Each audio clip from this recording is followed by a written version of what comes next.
তার আগে আমার মৃত্যু হলে অনেক ভালো হতো। দেশের শান্তি শৃঙ্খলা আনতে না পারলে তারও পরিণতি এরকম হবে। আওয়ামী লীগের গায়ে হাত দেবেন না, দেশে শান্তি স্থাপন করুন। আপনারা জয় তিলক কপালে পড়ুন। আমি চাই এখন থেকে দেশে একটা শান্তি আসুক। অধ্যাপক ইউনূসকে তত্ত্বাবধায়ক সরকারের বা অন্তর্বর্তীকালীন সরকারের প্রধান করা হয়েছে, আমি তাকে অভিনন্দন জানাই। এবং তার এখন এক মুহূর্ত প্যারিসে বসে থাকার কোনো মানে হয় না। দেশের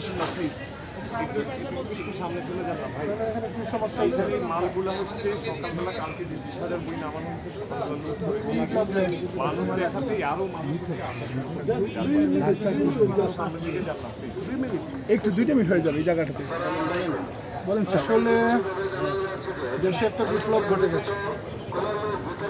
আমি ছাত্রদের এই সফল আন্দোলনকে অভিনন্দন জানাই। বঙ্গবন্ধু আর শেখ হাসিনা কোনো মতে এক কথা নয়।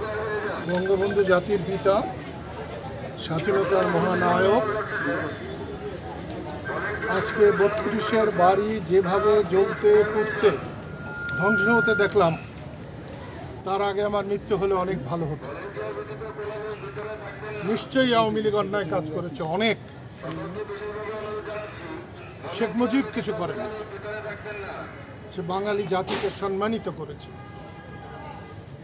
আজকের এই ধ্বংস ভবিষ্যৎ ইতিহাসে বাঙালি জাতির জন্য একটা কলঙ্কের হয়ে থাকবে।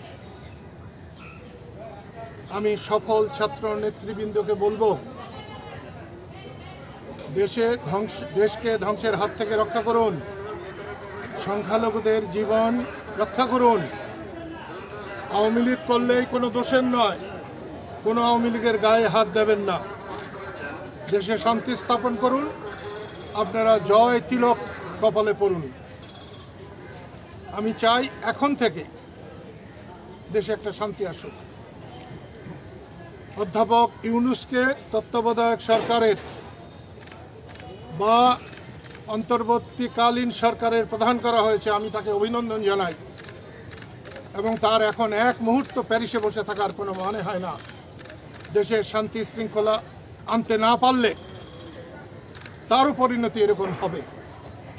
সেই জন্য আমি সবাইকে ধৈর্য ধরতে বলছি, সবাইকে নিয়ন্ত্রণের মধ্যে থাকতে বলছি। এবং ছাত্র বন্ধুদেরকে অভিনন্দন জানিয়ে তাদেরকে বলবো, দেশে শান্তি শৃঙ্খলা রক্ষা করা এখন তাদের সবচেয়ে বড় দায়িত্ব।